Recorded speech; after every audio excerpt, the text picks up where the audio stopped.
a good time to plant. This is a second planting season. We actually have 2 planting seasons here in northern Arizona. Spring is the most popular, May. Frost date, last frost date, about Mother's Day. That's kind of what the locals use as the last frost date. It can be the end of April. It could be the middle of May. I've seen it snow on Mother's Day. But as 100 years of data, the last frost date has been Mother's Day. Now, the thing with 100 years of averages is 50 of those years, it was the end of April. The other 50 was the middle of May. So the average is right here. So then we use that as a planting date. Also, the gardeners have been pent up way too long, sipping tea and baking cookies inside, and they just want to get outside. So there's this tidal wave of customers coming through as they just want to get out and get their hands dirty. This right now, when the rains start, usually the rains will start July 4th. Yeah, okay, it's pretty much the first part of July. I think this year it was July 8th. That's when it started, and it hasn't stopped. I've got over 3 inches of rain in my backyard. I don't know what last night was, but there was pretty good downpour yesterday and last night. So I'm sure we're well above, we're doing good. July 4th usually starts. The benefit of planting now at the start of summer is the ground is warm. That's first and foremost. When you plant in the spring, the ground is bitter cold, sometimes just coming out of a frost. And so you'll find that the plants start rooting immediately right now, and it's moist. Whereas in the spring, so there's a dry spell. Usually March is wet, then it dries out, and then you're planting this dry, crusty soil. It's easier to dig now, the ground's moister now. That's another benefit. And then in the spring, we get this prevailing southwest wind. It doesn't stop. It starts in March and doesn't end until the monsoons start. Southwest, day and night, all the time, unrelenting, constantly. And so just this breeze, it always blows. Well, you've got leaves that start coming out new and fresh and crisp in spring. That's not what they want. They want to have a break every once in a while, but it's windy. And then secondly, it's bone dry. Humidity is probably, I'm tracking 6, 7, 8%. I'm talking like mummies are dried out, like with this kind of dry air. And then you're trying to garden in this spring prevailing wind that's dry. Right now, we don't have the wind. Not a prevailing wind. Yeah, we'll get this gust that like blows things over, but it's not this unrelenting dry air. It's a crisp, moist, humid. In fact, there's even cloud cover that kind of shades your plants. I find my personal gardens, my success has been increased by planting in the summer. Also, you get a lot of choices this time of year that you don't see in spring. I don't even have crepe myrtles in spring. They're one of the last things to wake up. They like the summer. Virginia creeper, the last one to wake up. The trumpet vines, they're in bloom now. You can actually see them. In the spring, they don't wake up until middle of May. They'll finally start to leaf out, much less bloom. They bloom now. And so there's a whole series of plants that you won't even find at the garden center in the spring. You won't find them until summer. And then I think this is the time for June and July, really, is perennial season. This is when you see most of the perennials in bloom. In spring, you see them mainly, they're just green blobs in a bucket. They just barely start to come up. Now, perennials and permanent both start with P, so that's that you plant them once and you're done. Annuals, they last for 1 year, they'll die in winter. So that's the difference between annuals and perennials. With perennials, they're coming back from their roots, but they haven't really looked good yet. They're waiting until June, July to start blooming. Now you can walk down and see echinacea. You can see the flower. You can touch and smell it. We try to compensate for that in the spring by putting extra large picture tags on the front of this ugly looking weed in a bucket and thinking, oh, they'll be inspired by this plastic tag. But now you just walk through, you can actually touch them and feel them because they're all in bloom. You don't have to read all that fine print going, this will be in June and July, something fragrant and magical. You can just see, oh, this is a new color lavender. Herbs do amazing here. Probably better than anywhere else in the country because it's dry and we can grow all the 4 season herbs.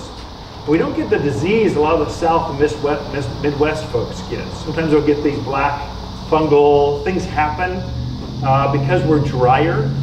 They tend to they hold their oils better. So we grow a lot of herbs that are super easy to grow. With roses, while we're on food, you want to rate this one down, 45. 45 days. 45 days after pruning back a rose and fertilizing it, it will be in bloom. You can time it. If you've got a wedding or something coming up, if you want a party for Mother's Day, if you want 45 days, back off that, and then prune it and fertilize, it will be in bloom almost to the ticket. So we time these things as a grower going, we need Mother's Day. Everyone wants to buy a rose. We sell hundreds of roses for Mother's Day. Because for gardeners especially, mothers and gardeners kind of go together. And so do roses. And gardeners don't like a bunch of flowers that will die in 3 to 5 days. Why not buy them a flowering bush? And that's the message that we send out. And so we just time at the greenhouses or in the growing fields. Just go, okay, ready. We've got to be ready. 45 days, fertilize. And we'll have them land here at the garden center. You'll see them everywhere. The whole front of the greenhouse will be, in the parking lot will be hundreds of roses, 45 days. And you can do the same. Just plan it if you've got a party or event or friends coming over. You can do that, okay? So there's basically, let's see how many types of varieties. You've got ground cover roses, and we'll cover these. Ground covers, they only get, about below knee height. They spread like this. Great for the side of driveways. That's where I like to use them myself.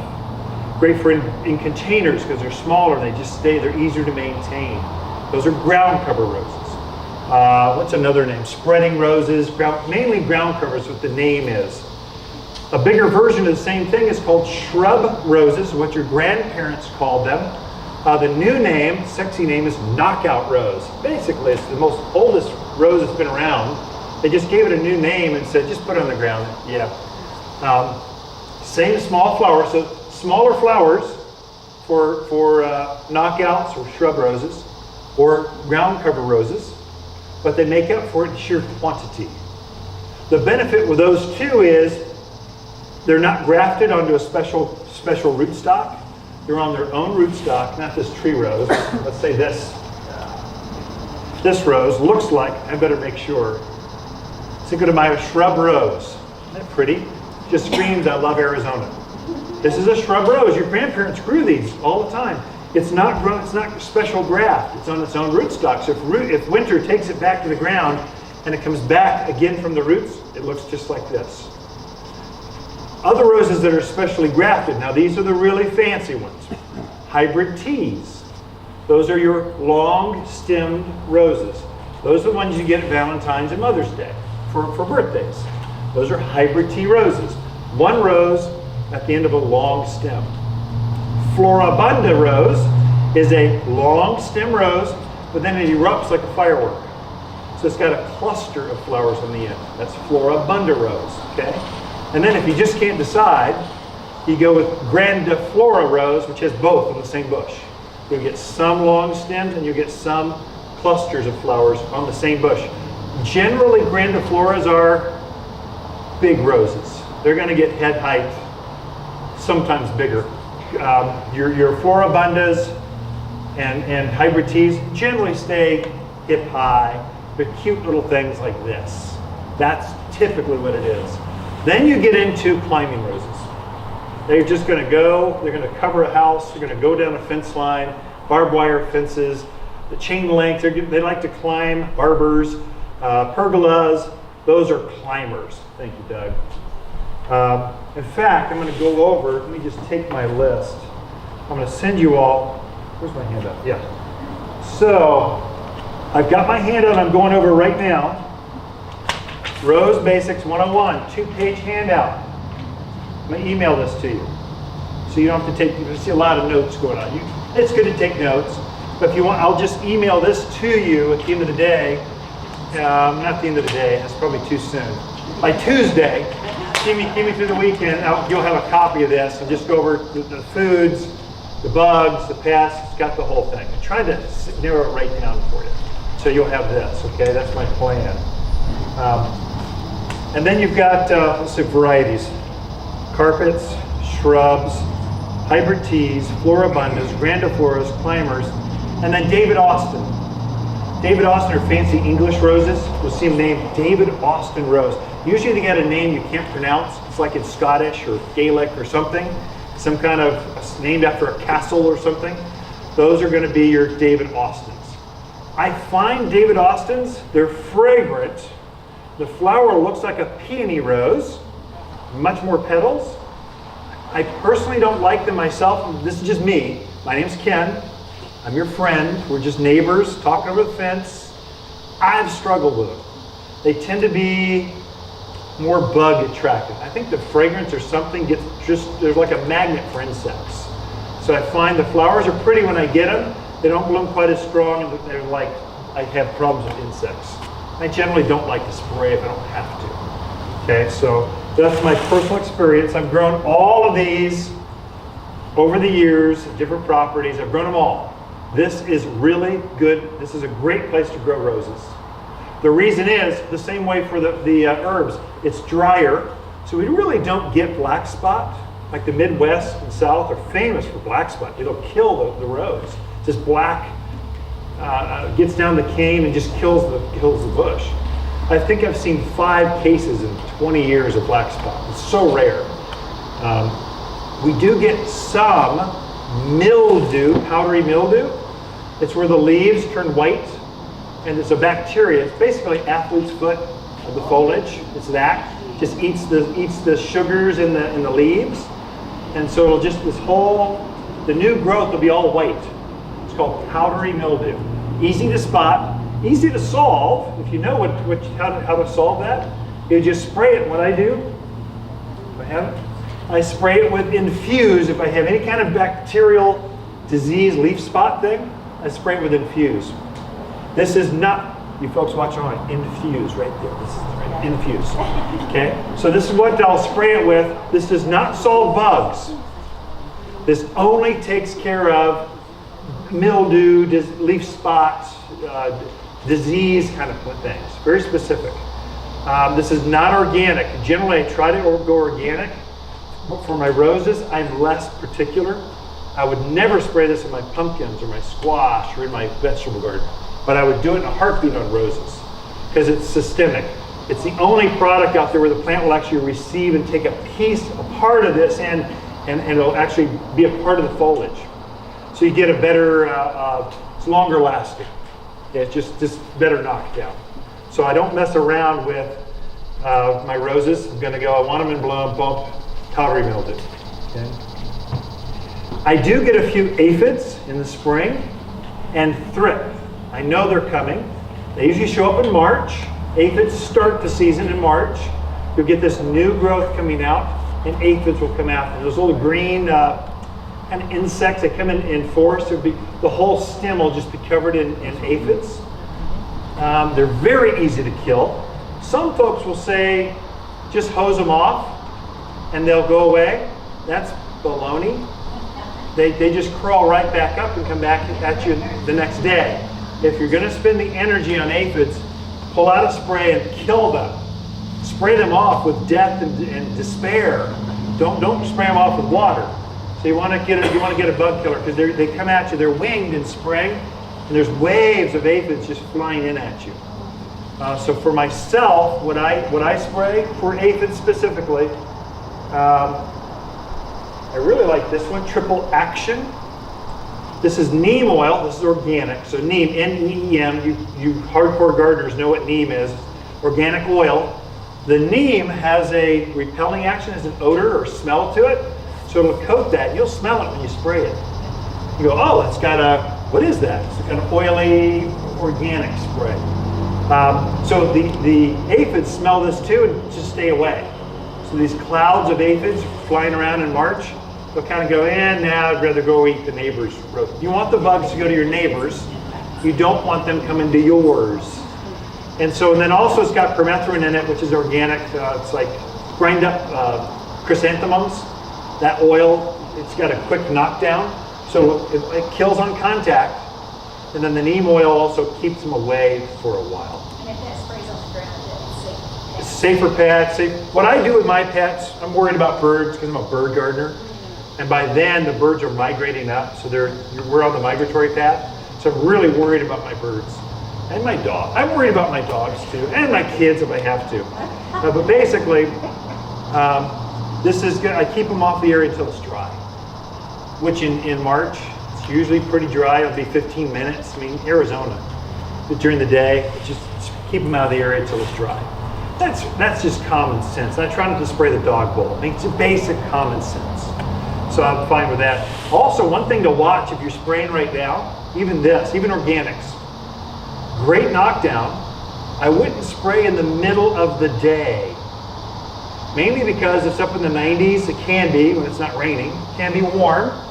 And then these things can be hot or they're oil based, and so they hold the heat in so you can get a burn. The tips will burn, or the leaves will burn. So spray early morning. Generally I spray early morning because it's less windy and it's cool. It's safer for me and it's safer for my plants. At the end of the day it works too, but sometimes it can be gusty. You just don't know. You don't know what the end of the day holds. So generally I'll try to spray in the morning. Just something for the mountains, okay? Thrip I have a question. also can come into roses, yeah. In California, I use systemic feeder and aphid killer. Yeah. Does that work here? We'll cover that Oh. in just a second, you betcha. So she's got, in California, she's got systemic fertilizers that also kill bugs. Right. We'll cover that when we go over foods. But good question. Thrip, T-H-R-I-P, it's an insect that flies around. They usually come out and look right after the aphids. They can get into the very first buds of your roses. So they crawl inside because it's tasty and protected. And then they'll start eating the inside of the rose out. And then the tips, the indication you've got thrip is, it looks like someone took a Bic lighter or a torch to the actual bud. Sometimes it will open and those leaves, the back side of the petals will be kind of black. And then usually it'll be okay. Sometimes it gets so damaged it won't even open. It just stays there and melts. So that's thrip. What I find is in my own gardens, and there's no science to this, but when it's nice and warm in April, we'll get this first storm that comes up from the west, southwest, starts coming up, races across the deserts, and then it just lands up here. I think it picks up the thrip from the cotton fields, from the ag country down in the deserts. I think it picks them up and just, as we go from none to, oh my gosh, they're everywhere like that, right after a storm. My gut says I think that's where it's at, but just be aware, first storm in April, kind of watch that, maybe monitor, walk the yard and look for insects on your roses or anything that's in bloom. Forsythia, lilacs are in bloom about the same time, all those plants. And then I'll just spray them if I see that. We'll go over more systemic stuff. That's good, we're doing good. So we got the varieties, the graft, yep. Let's cover graft. Let's wait on that. I want to go over how to plant specifically. We'll cover the graft in detail of the roses when we get into that. Yes? You said spray, was that spray anyone else too? Yeah, exactly, yeah. I'm going to borrow this chair if I could. I think this will help demonstration. Folks on Facebook will appreciate this. I'm thinking about you. Okay, so if you can't be here and you want to watch it, Facebook/Waters Garden Center, we live cast the thing pretty consistently over the last couple of years. So it's kind of rough. It's not the same as being right here, but it's close. Can learn some stuff. Let's go over this Cinco de Mayo.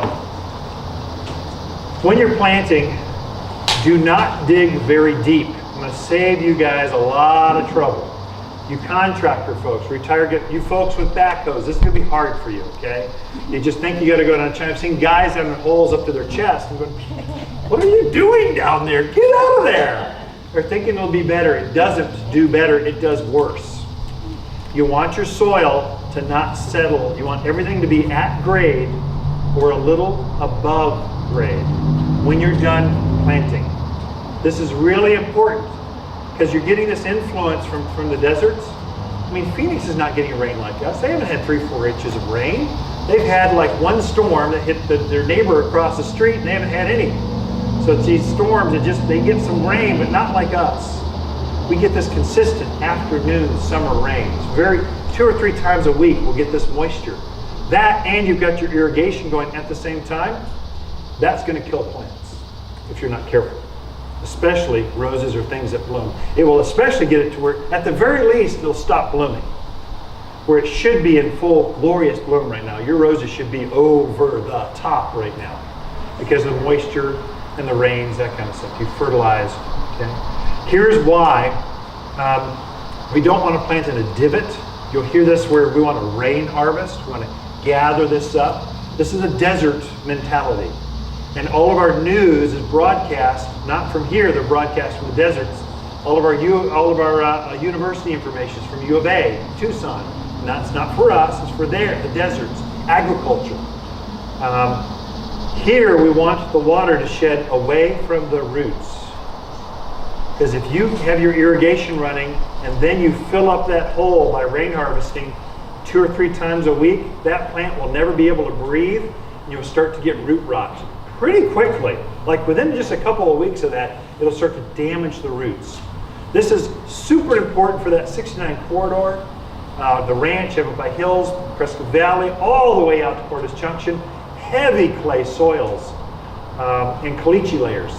The caliche gets worse on the backside towards Granville, 89A, a Viewpoint, Pronghorn. It's awful. If you're planting a divot, you're going to struggle with getting plants to live. This is going to really up your game with getting plants to survive and thrive. Not just survive, thrive. So if we know that's how that soil is, and that's what we want to do with our monsoonal pattern, we want to make sure that the roots can breathe. We want to dig the hole at the same depth as whatever the root is. So the depth of this hole is only this deep. It's super easy to dig a shallow hole. But the roots are going to go sideways. So we're going to dig a hole 3 times the width and around. Much easier to dig a hole that way than being down in the hole trying to dig out, pull out this big boulder. So the roots are going to go sideways because there's nothing down there for the roots to go after. There's no food, there's no water, there's just more clay, caliche, and boulders. You know that, natives, I've dug out huge natives. They put on a taproot that goes down about 18 inches, turns, and runs sideways. That's how plants grow here. So if that's the case, dig the hole, same depth, 3 times the width. In fact, Kim, let's make sure we give them the planting guide, that actual detailed. Let's send that too with this rose thing. We'll do both. I don't know how we get it to Facebook, folks. That's one reason you have to be here. Okay? So anyway, I've got my dirt. I've dug that out. You're going to want to screen. Some of you need to heavily screen your soil. Anything bigger than a golf ball, any debris, roots, rocks. I've pulled out contractors' buried trash in the soil. I mean, bricks, chunks of concrete, just anything that's filter it. Anything bigger than a golf ball, screen it out. That does nothing but heat up, can't hold water molecules, it just heats up during summer and it roasts the roots. So you want to screen that out. Some of you, you're going to dig and just pull I've seen that big boulder out of there. There's no soil left, there's a big rock out. So there you may need to supplement a little more soils in there. Ideally, we want some native soil left. We want to mend that soil with 25% mulch. This is a compost we've got out of an old sawmill over in Taylor, Arizona. She's been sitting there forever, so it's a locally sourced product for us. It looks like rich compost. You want about 25% or 1 shovel of mulch to 3 shovels of native earth. Now some of you, if you've got too much, if you had to screen out too much, I've gone as high as 50%. 50-50. For native soil to mulch. It just depends. I want to get enough to backfill and get around that root ball. Okay, so this will add some organics and make sure the soil drains. For those of you out towards Granite Mountain where it's like sandy, granity soil, it'll hold the moisture around the roots. Most of us are dealing with clay, so it'll keep that soil aerated so the roots can get through it. Okay, so that'll really help. 25%, 25 to 50%. Okay. Then I'll use that mixture to backfill around this root ball. I just try to backfill it, blend it up, backfill around, stomp on it. The bigger the man, the better. Just really stomp on it, get all that air pocket, get it out of there. Okay, and then I'll water it in. That's how you plant. That's it. It's pretty easy. Just make sure you're at soil level or a little above. In Prescott Valley, that's where my first home was back in the 90s. I was killing plants off. Going, what the heck is going on? I started leaving a portion of the root ball out of the ground. I'd just leave that much out of the ground, and I would mound the soil up. No one could see the grade except me. Very slight. Then I would put the drip irrigation on top of that, or I put my water basin on the outside of that so I could irrigate it or water it. And it really was a game changer. My mortality rate just plummeted. I mean, I just had plants really happy at that point because I was allowing the roots to breathe. Before I was at or a little below root level, and the plants could never get a breather. If you fill up all those air pockets in the soil with water molecules, plants do not like that. So you will literally get a rotting, literally this whole root rot. The skin or the bark on the roots will just start to flake off. They'll start to stain. When you pull it out, you feel this, you'll smell this odor many times. It's root rot. Literally, it's rotting the ground. It's like me taking you in a swimming pool and keeping you under for about 15 minutes. How are you going to fare? Not too good. Plants the same way. Okay? Yes?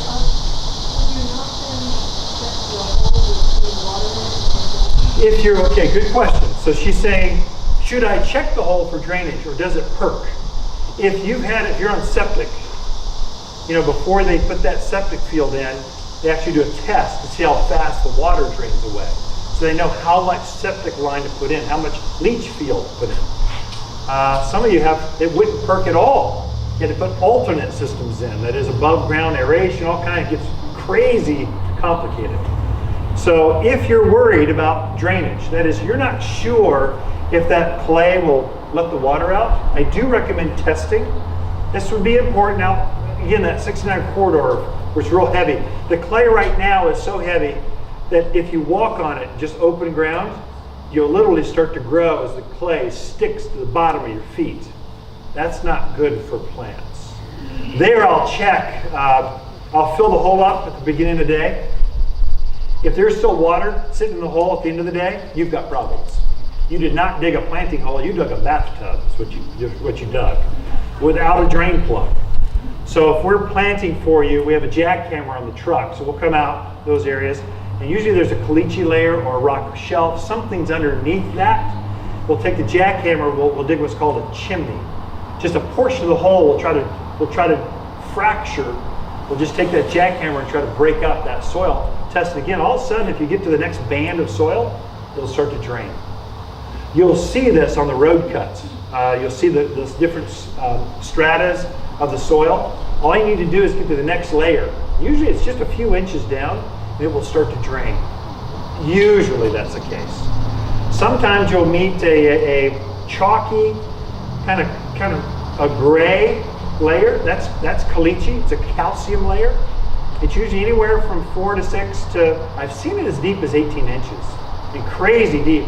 There we just try to break that, a digging bar or a jackhammer, and then all of a sudden that soil will start to drain. So that's where the gardener kind of comes in. You just test things, kind of get a feel going, I think I may want to check this before I plant. That's a good idea.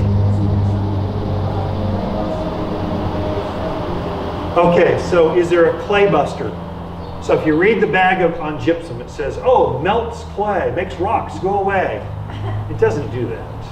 Nothing does that. Nothing breaks down rock and caliche. There's no product. Some folks will pour down sulfuric acid, all kinds of crazy stuff. They'll try to get it to break up. What I find is the best way to do it, digging bar or jackhammer. Just break it, dig it up, add more compost to keep it from compacting right back down.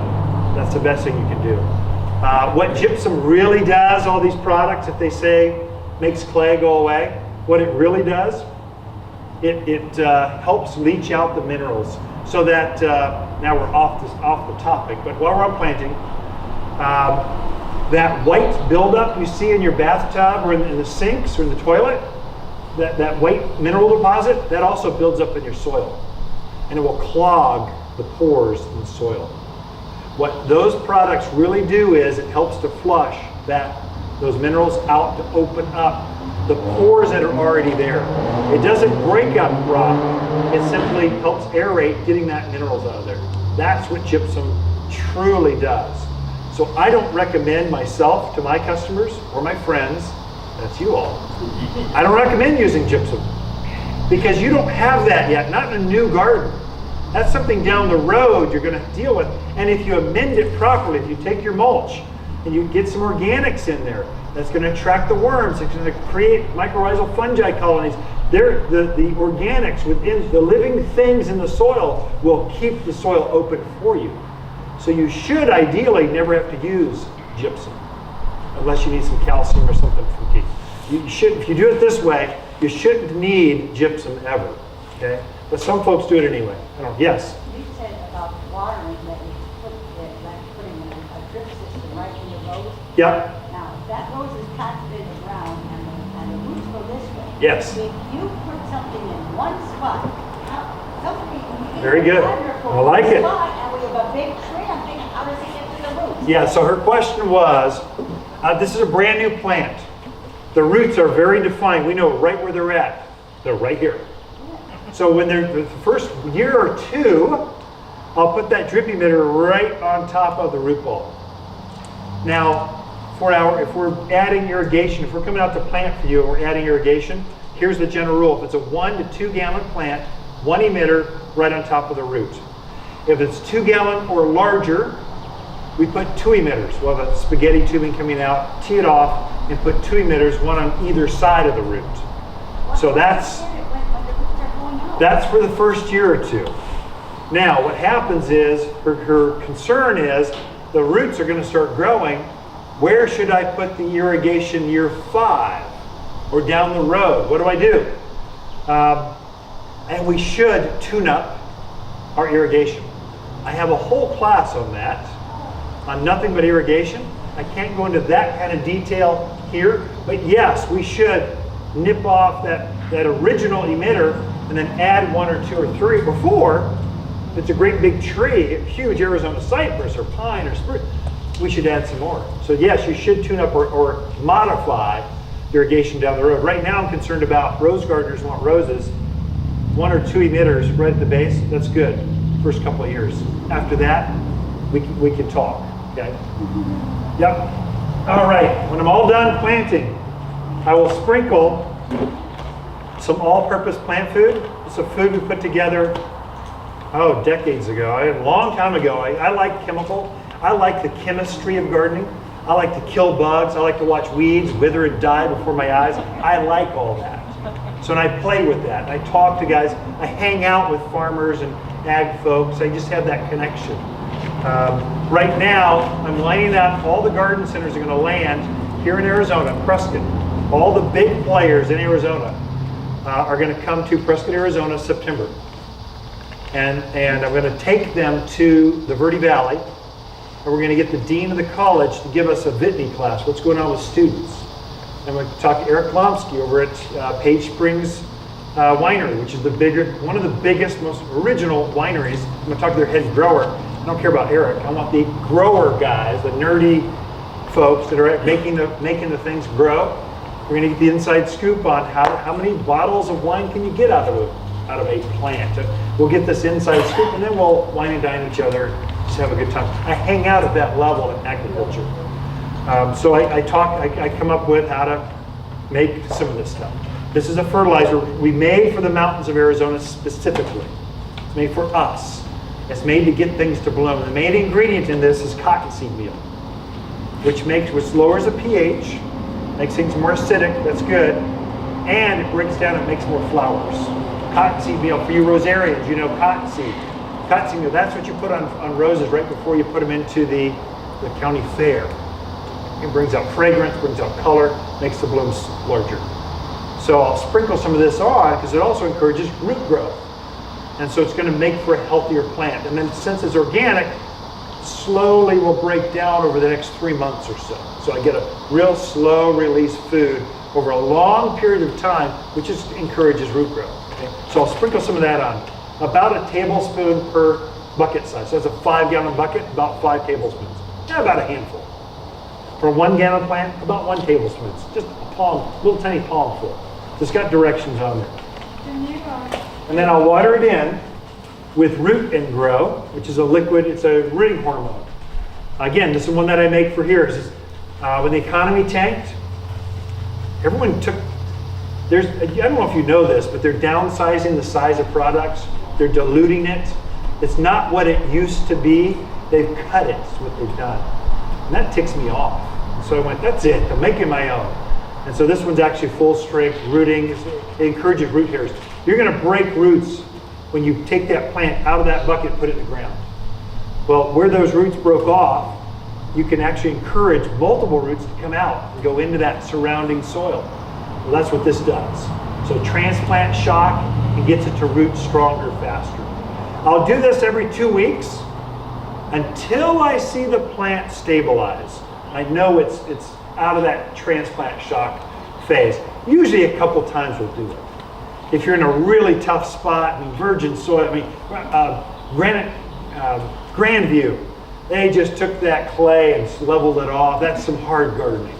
There, it might monitor it and check it until you see, oh, it's stable, it's rooting, oh, it's going.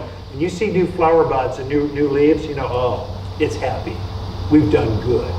And so then I'll stop this. I just let the fertilizer take over. Okay, that's how to plant. What I do need, I wanted to mention the graft. And this is a good example for this. A lot of roses are grafted. Basically, this has a double graft. There's a graft right here, and there's a graft up here. That's how we turn it into a tree. This is not natural. This is man-made totally. It's made to be glitzy and wow factor. So there's 2 grafts. You want to protect those. The bottom graft, especially for roses, is important. Do not bury that graft with soil or some bacteria. We'll call it crown rot. There's some things. So you'll see right here, this graft, the top of this soil, it's breathing right now. It should be breathing when you get done. A mistake I find from rookies, they go, oh, deeper's better. So I'll bury it up to here. That's disaster for just about anything, but especially roses and fruit trees. Those 2 things are really sensitive. And raspberries, and blackberries, berries, they're really sensitive. Some things are really sensitive. So make sure I try to keep this, of anything that I'm planting, keep that also exposed in your garden. Don't bury it, don't be tempted. If you have to bury it some, at least have the soil come down like this so the cane, that trunk stays aerated and open, okay? This is important. Oh no, what happens is bacteria starts eating the sugar underneath the bark and literally girdles the tree and it dies. Usually in about 9 to 12 months. It'll be the next season. It'll be a suffering thing. It'll get yellow. It'll whine. It's crying. It's going, I'm suffering. Please help me. And you went on that cruise to Panama and just didn't notice. And it dies the next, 3 months later. Also, most trees, when they died actually 2-3 months ago. They just defoliated now. So the sugars in that underneath that bark were eaten up weeks ago. You just now noticed it, now it traveled up and you're seeing that. So especially for evergreens. It's just something to watch. Just be really careful. Evergreens are real sensitive that way. Roses especially, because that's our topic. Should we go over how to make things bloom? Yes. I don't think it has to be that complicated. Let's just take this one because it's so pretty. And I don't have to put it on the chair. The great thing about these types of shrubby types of roses, they're self-pruning. When it gets done blooming, you see this bud is about to fade. When it gets done, it automatically sheds that flower. It sets a new bud by itself. That's good, but I like to control nature because I'm a gardener, right? We like to create with nature. So what I'll do is I'll just go through and I'll deadhead these, especially if I've got a party coming up, got guests coming over, families coming over. I'll just clean those up real quick. I'll just deadhead them that way. I don't use pruners, I just pick them. Edward Scissorhands, just pull them right off. And then it cleans it up real quick. That's really good for carpet roses, shrub roses, knockout roses, really easy. Harder to do with hybrid teas and floribundas, grandifloras, the bigger flowers. There you probably do need to take pruners. I would just kind of prune them off and go, okay, you're supposed to count back 3 nodes, cut at a 45-degree angle, and I don't do that. Okay, I don't think you have to make it that complicated. If you're going to enter the fair, yes, be that complicated. What I prune for is more for shape. So I'll go, oh, this side's growing a little bit bigger than this side. I want it to balance out. This one's starting to get done. I think I want to go back to here, and I will go back to another leaf bud. I'll go up to another leaf coming out of that branch, and now that branch will start growing in that direction. So you can control which way that plant is going to grow. You can control the shape. When you said, I go for shape more than I do for 3 nodes. If you do any internet work, you're gonna go, oh, it's so complicated, my eyes glaze over. I don't know how people do it. Just go for shape, and it's so much easier, and get rid of the old spent blooms. how is the leaf, when you said go for leaf bud, is that leaf pointing out this way and the rose is gonna come on top of it, or is the leaf on top? Roses always form on new growth, new canes. So roses will form on new growth. So you want to prune to encourage more. The more growth you have, the more flowers you will have. That's why, we'll get into pruning in a second. When you're pruning, you do want to prune out the big, heavy, thick, crusty, it's got thorns on it, looks like it wants to eat your face off. You try to thin those out, 1 or 2 a year, not all at once. So you always have nice, green, vibrant canes growing. Those are the canes that give the best flowers. We'll go over in more details in a second. In spring, I have a rose class, but nothing but pruning, basically, getting them prepped. We'll go over when to do that in a second. But for now, right now, they're in full bloom, and we are thinking, okay, it's spent flowers. Don't let the rose go into hip form or form a seed. Right behind the flower, there'll be this rose hip. Don't let it do that, because it'll spend all of its energy forming that hip and not focus on flowers. So I try to keep those hips off of there until the very end of the year, and I'll leave the hips on through winter because I think they're kind of pretty. They're pretty ornamental, they turn orangey color. They're cute. If they're not cute to you, prune them off. But they're cute to me. There's something for me to look at, and they inspire me through January. And then in March, I'll kind of clean them up. Right now, I shape them, try to get rid of the old spent flowers. That's all I do. So don't make it super complicated. Generally, I'll try to go back to, here's a good example. Generally I'll try to go back, let's say this is spent, and I want to shape it back to here. I'd go back, you see this flower, this leaf bud coming out right here? Let's see if you folks can see too. This leaf bud coming out right here. I'll go back and I'll just trim it to here, and now this will start growing, and I'll get another set of flowers right there. Okay, that's a real easy way to think through. It's not that complicated if you know what the plant is doing. Okay? Here I had more growth coming back right here. It's already growing. This will instantly, within just a week or two, boom, flower. Within 45 days, this is in bloom, just like that. Just within just a few weeks, it's blooming, okay? So go for shape. Don't go for complication and rocket science. I mean, it just doesn't, you don't need that, okay? Questions on that? We'll go over pruning next, okay? Yes. Do you use the petals? Do I use what? The rose petals, do you leave them on the ground? I try to clean them up just because, I mean, if you're into Japanese feng shui stuff, yeah, that's kind of a thing. But for me, I blow them off, go, yeah, that's enough. Then they're on the patio. I grow most of my stuff. I have a lot of things in containers. It's just kind of, I want things cleaned up. It doesn't matter. If the rose petals are there, fine. Now, if you've had problems with mildew, disease, insects, cleanliness is next to godliness. I know that's not in the Bible, but it should be, especially for gardening. So keeping that stuff up, while that stuff harbors down that litter underneath, it comes back at you. The birds will be in there going, where are the worms? Where are the worms?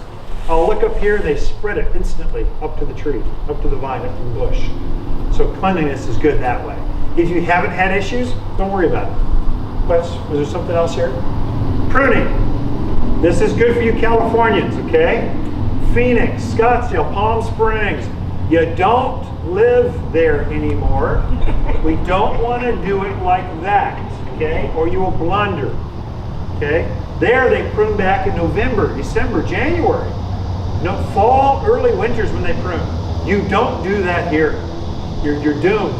You can be doomed. Not always doomed. That's too much. You can have issues, okay? If we get a real cold winter, it can kill the graft.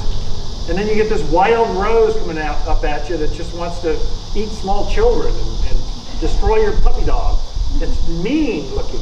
It's not the original rose. It's from the grafted roots that it was put onto. So what we do here to get us through winter is we'll leave those canes intact. We'll let it insulate or protect that graft through winter. So we leave the structure pretty much intact. If that just drives you crazy, maybe give it a haircut, cut it back a little bit, but don't cut it way back until March. March is when we prune roses. You want to write that one down, March. And you will be tempted to do it earlier. I'm going to guarantee you'll be February, into January, they'll be putting new leaves out. You go, oh, I got to get on this. Ken told me March, but I don't believe him. I'm going to go January because that way I've always done it that way. Then a cold comes and zips back the canes, and you're left with this nub of a rose. It's better just to wait, be patient, and then prune it back. Anytime in March, it doesn't matter. I've even waited till April, and still I get roses right after you, days after you. So March, the reason is we want that cane to keep up. If we get a heavy snow, right after the snow hits, there's this bitter cold, that's when the damage is done. So we get a heavy snow, the canes will actually load up on the snow, insulate it, keeps the cold off. Really is a game changer. Okay, so especially if we go, about every 10 years we go sub-zero, which is brutal. It's only for a few days, just maybe a week, and then it's warm again. If 9 degrees is warm, but that's to rose, most roses will go down to zero pretty easily. And so it's just something to watch. March is when you do your pruning. That's what I wanted to get across, okay? Yes? If they're kind of rainy here, I have these things growing on Yeah. trellis. When you say you can trim a little, then you can prune. How much is a little? How far down? Okay, here's what the book says. Book says, again, I've got a whole class on just pruning the different styles. There are different, that's one dual homework or go to YouTube/Waters Garden Center. The class is on there, so we load them up. So there's over 1,000 videos on there. Go to watersgardencenter.com. There's a search bar at the top. Anything we do, this class will be on there within a week in the edited version. Just go roses, boom, everything will show up. Just like that. So it's a huge encyclopedia of data for here, not just everything. It's not just Google repurposed stuff. It's actually stuff for here, gardening here.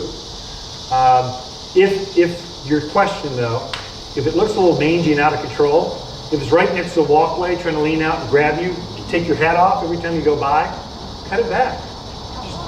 You can go, oh, that's right. Up to 10% of the foliage mass can be pruned back anytime you want. 10%. That's a major limb on a tree. That's a hedge that's coming way out too far. You can cut it right back. 10% of the foliage, no worries at all. Up to 30% of the foliage mass, mainly in winter. There's some caveat to that. The spring bloomers you prune right after they're done blooming, April, May. Summer blooming things you prune back in the winter. Roses are different. Usually most shrub roses, you're pruning back to 3 to 5 canes, vibrant green ones, back to about this tall, hip high or so. It's brutal. I mean, you just whack on this thing. Because again, roses form on new canes. We want all that root to go into forming new canes, which means new roses coming up. And that's why we do it that way. We'll trim off, try to get rid of any big old, if you've got a house that maybe that 80-year-old just couldn't quite keep up with for the last 10 years, now it's just overgrown, and now you've bought that house, really be aggressive on those big, hairy canes. You know what it looks like. It's not just vibrant green, it looks like bark. It's different. Those should be take a few of those out every year to try to keep the vibrant new canes coming out. And if it just doesn't perform, please do us all a service. Take a shovel and dig the thing out of the ground, put a chain to it, tie it to a bumper, and just pop it right out. For 20 bucks, you can have a brand new rose that will bloom like crazy for you. Roses do get old, and they stop performing. They lose their vigor, their vitality. There's a season of about 10, maybe a little bit longer, and then you need to replace those. There's certain things that are like that. Roses, Russian sage gets old and mangy, starts spreading, just becomes this weedy mass. You just got to start over. Butterfly bush, there's some things that are really, they're not meant to live that long. They're meant to be rock stars, and as soon as they aren't deserving to be on the front of the People magazine, get rid of that thing. They're supposed to be rock stars, okay? So that'll be hard for some of you gardeners, or dig it out and give it to a gardener. Have them struggle with it for 10 years and then finally give it up. Because you'll never get it back to the way it was when it was young, when it was an 18-year-old going, look at me, I can do anything, Some plants are like that too, okay? So we've gone over pruning, we should go over fertilizer. You said this high, did you mean I could do that before, or is that in spring? That's in March. You do that heavy pruning in March. You can take off limbs, that's just a haircut whenever you want. I've got Cecil Bruner roses that are magnificent. They're huge, they're showy, they're unbelievable. This is a big climbing rose, just free ranging out there along the property line. It's covered in pink. It got too big and I had to cut it back in spring. I mean, I whacked on it hard. And then it was so happy with the cutting. I had to do it again just a couple of weeks ago. And okay, you guys are just, you're out of control. So I took back some of these real long limbs. Some of the limbs have grown 15 feet. When it's this spring, 15 feet. I went, okay, that's enough. I'm just a haircut. I gave it a haircut. Okay, fertilizer. Let's cover food. The ones that have, because I have a lot that have a bark, heavy, thick bark. Yeah. You still wait for spring to do that. The major pruning on roses, all roses, done in March. Not just spring, the month of March. Okay, pick a nice day. The cold of winter's done by March. It can be snowy, but that bitter cold that eats through you, that's done. So you're saying not do it now, I'd say give it a haircut now, but not the heavy pruning in March. Let me say it again. You can give it, you can shape it, long branch coming out, grabbing it anytime you want. Do the heavy pruning on on roses in March. You okay? That's it. That's a rule. Write it down. Remember it. Have it come up on your Google calendar. Just now's the time. And then we'll have class. If you're on our garden list, if you're on you're part of our club basically, we'll send something out going, it's time. Here's how to do it. Every March we do that for folks, just because there's this big question of why. Because no one's from here. We're all from other places. And the timing's a little different here. That's unusual to wait that long. The Midwest, they do it in the fall. Then they put a cage around them, fill them up with leaves to insulate them. Totally different rhythm. Here we don't do that. We don't get that cold like the Midwest. We just leave them alone, clean them up in March, and fertilize them. Let's talk food, okay? So food, roses, anything that forms a fruit or a flower is a heavy feeder. And there is no food in your yard. There's none. In fact, there's no topsoil. By the time your contractor gets done, they took the little bit of topsoil you had, which is millimeters. They scraped it off and said, not of value. We want footers, driveways, patios here. And so what you're left with, some of you, you're left with dead soil. Literally not one living thing. You couldn't find a worm if you wanted to find it. They aren't there. There's no reason for them to be there. That's the reason we say add compost, the premium mulch. That's part of the reason you're adding that. Because once you add organics back in the soil, it starts to activate the soil again.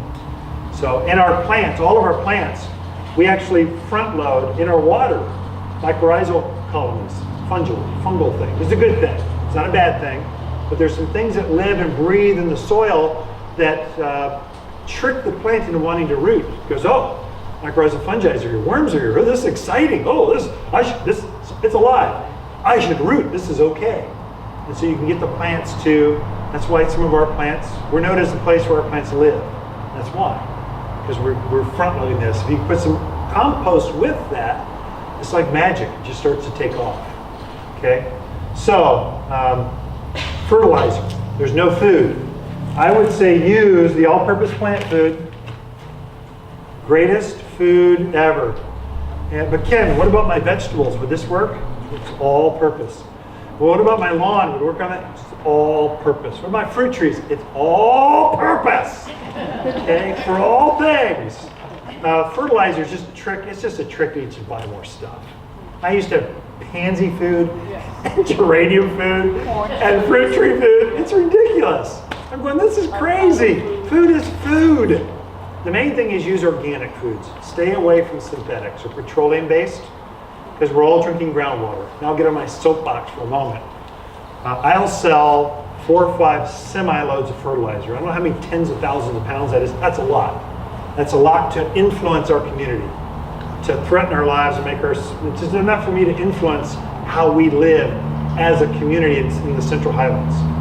I have a responsibility myself to make sure I don't sell the wrong things.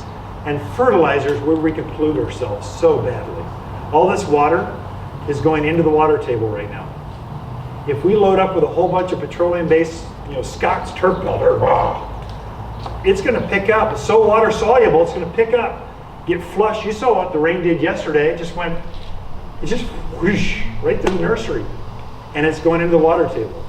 So organic fertilizers don't do that. They break down slower, they're not as water soluble, and the benefit is if you don't have naturally occurring food already in your soil, it's going to break down slower over a longer period of time, so you get more uptake from the plant. So this is 744. This is for the engineers, the accountants, the nurses.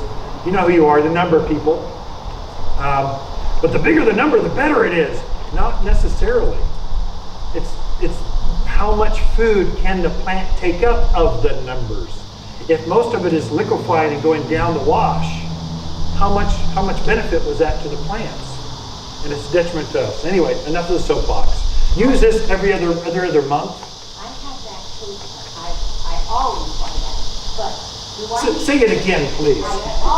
I come from Prescott Valley and I buy 2 and 3 at a time. She said she always buys this, and she comes from Prescott Valley. You hear me? Get in here. But do I need a separate rose food? We're covering that in a second. Yeah, you're full of it back there in a second. You should be right up here. I'm having big problems. So Okay, so here we go. You're getting me going. This is a fun group. Okay. Or I'm just in a mood. Okay, so roses take a lot of food to put on that much flower. It's phosphorus mainly is what they need. So that middle, it's nitrogen, phosphorus, potash. Nitrogen's for green growth. So 7% nitrogen. That's going to form new canes. It's got 4% phosphorus, 4% potash. That middle number is what causes flowers and fruits. So push your growth, set the flowers.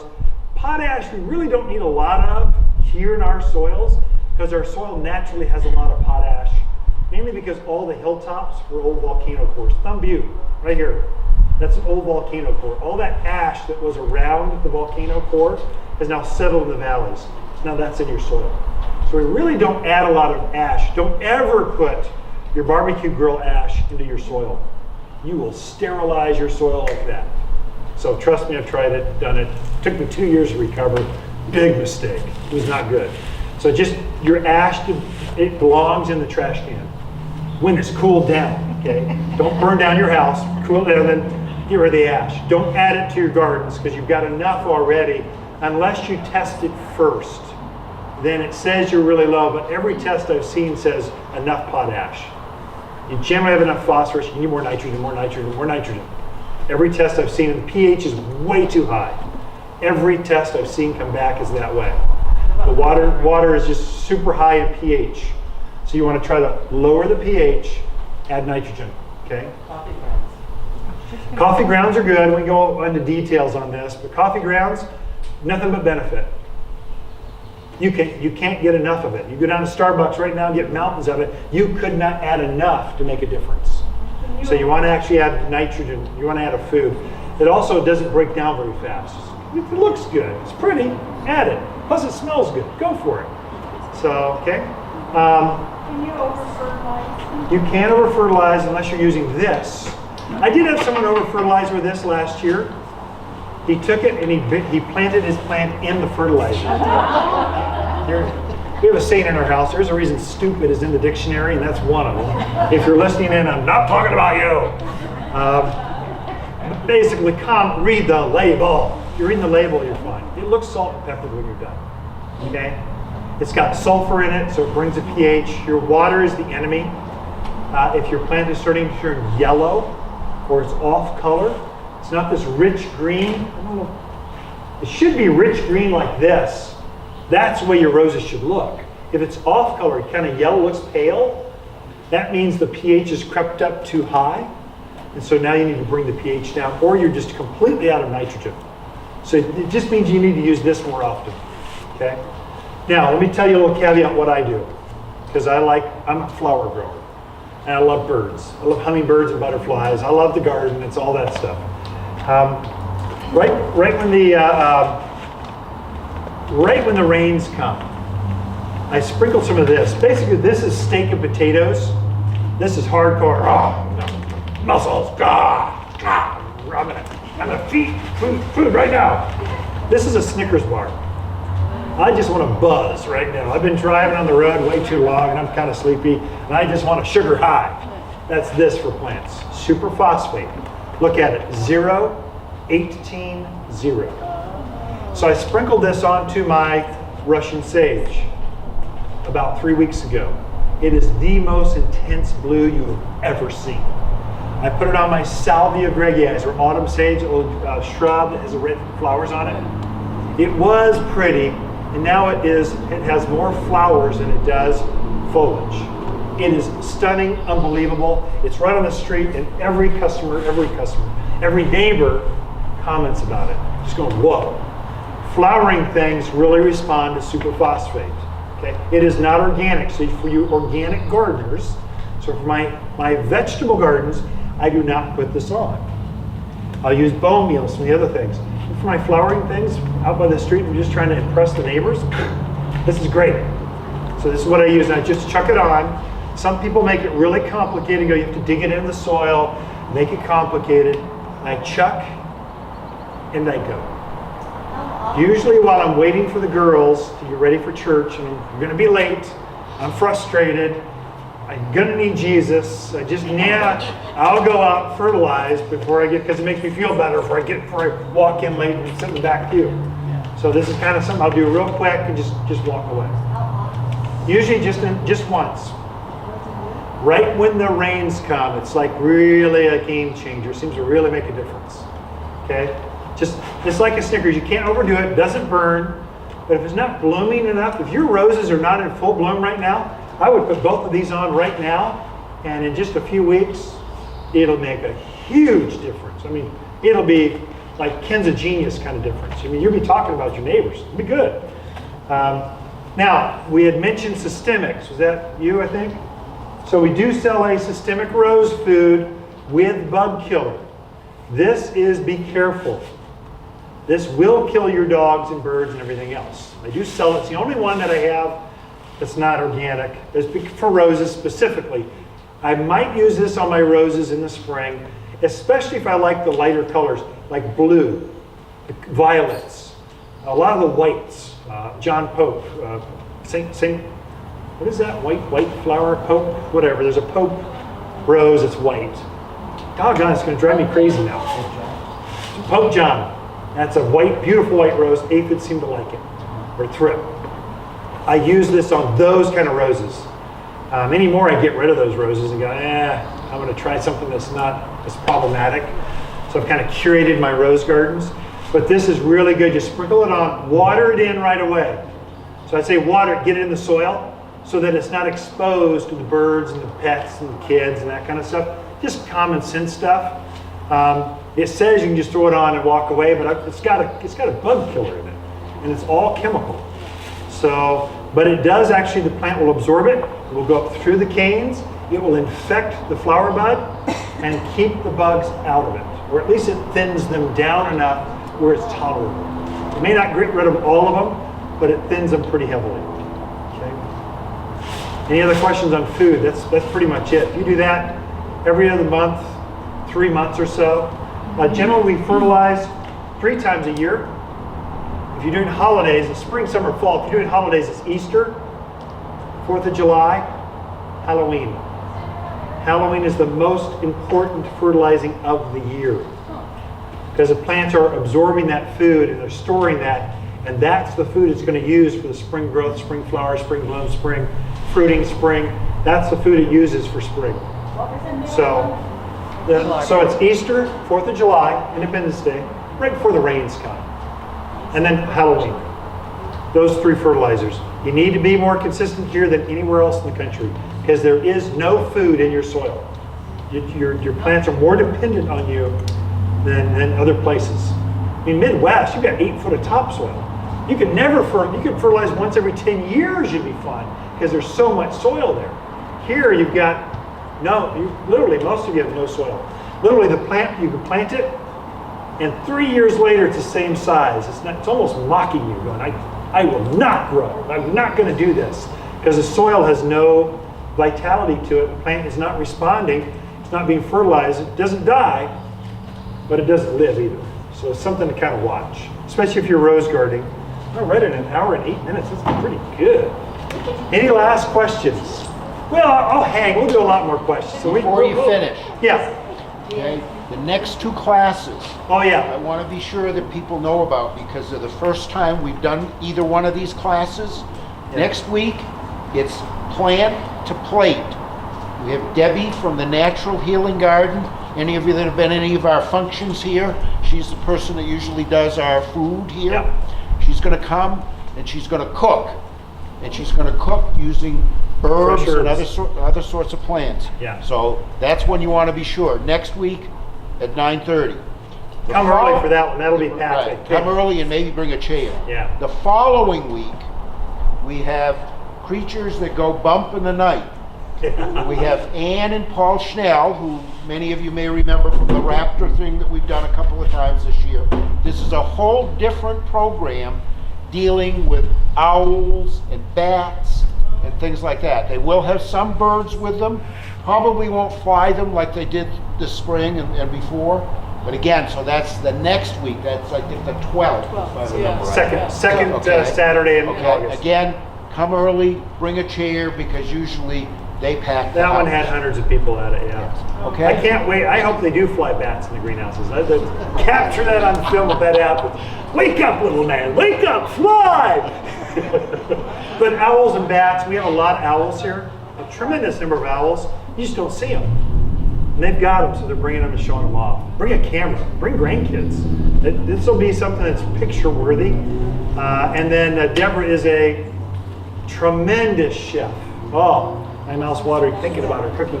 She's going to show you how to use herbs in the kitchen, then some things to do with it, and then we can taste test while we're here. I don't know how interactive. She's not taught a class yet, but she's very excited about it.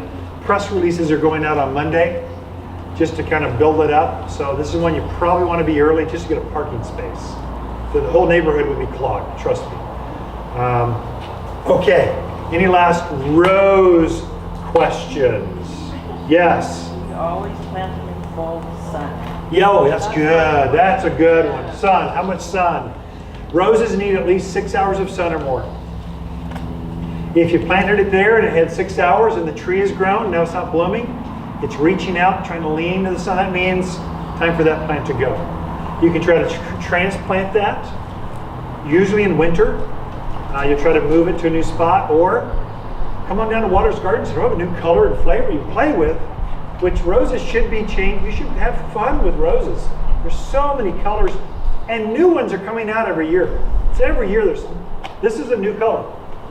That came out a couple of years ago. Cinco de Mayo. What's the one for the 19? Fireman's Red. That one came out about 4 years ago. 4-hour firefighters. Tremendous fragrance and a beautiful fire engine red. It's beautiful red and it's fragrant as can be. It's really done really well. So those are some things you can have fun with those. East or west? It does not matter as long as you have 6 hours. And the more sun a rose has, the happier it is, especially longevity-wise. I have some west-facing things that during the day it's going to get shade from the oaks, but then when the sun goes down, it gets heat. It gets really Hot sun, But- roses like hot sun. But do they need more food and or water? Nope, roses like sun, they're pretty deep-rooted. They're like a tree. I've got my roses on my same tree and shrub lines. I don't treat them like a flower. I treat them like a shrub or a tree. So I'm watering mine about once a week, and they're doing just great. Once they're established. So if they're younger, just put them in this week. Let's say you're gonna buy roses today. I'd say twice a week. If we get a good rain, you might be able to cut that back. So twice a week. Next year they'll be rooted, established. Then they put them on that once a week cycle. Deep rooted. So your drip system, you're going to leave that running hour, 2 hours to really get the water down deep enough to water the entire root zone. You want to stay away from everyday watering for 10 minutes. That's terrible for roses especially, because a 1 gallon per hour emitter head needs to run for an hour. You ran it for 10 minutes. I don't know how many ounces that is, but that's basically spit on it and walk away. That's how much water it is. You want to push that water down through the root zone and a little bit deeper if you can, encourage deep roots. That'll help when we go into a drought cycle. We haven't had a drought in a couple of years, but we're going to. It's just a matter of time. It'll help them get through those dry cycles much stronger and keep blooming actually. And then if they get out of the way, the biggest thing is I see people holding in the roses way too long. There is an age, and if they were planted in the right place 10 years ago and now they aren't, they're struggling, they're in shade. I just popped out a beautiful carpet rose. It was this big around. It was magnificent this spring, but it's now underneath this canopy of a mimosa, umbrella or soap tassel tree, several names. It's now in the shade. It's mildew, struggling with mildew. And I finally said, that is enough. I'm not spraying every 2 weeks, keep you happy. Popped it out, that dumpster right there. Just went right in. Said, okay, I'll plant something that's like shade that doesn't have. So I think it's okay to remodel our gardens, much like we do our kitchens. There are no roses that like shade, but you'll see some beautiful hydrangeas down there. Azaleas, rhododendrons, vigilias. There's a whole lot of shade things that like the shade, but not roses. Don't plant roses. That'll be a curse to your, so you need nothing but struggling with that. Okay? I'll hang out for questions. If I didn't quite get yours, feel free to take a look, that kind of stuff with the roses, and then we'll go over, I'll just be here to answer questions. But before you go, the old actor in me just says, thank you very much.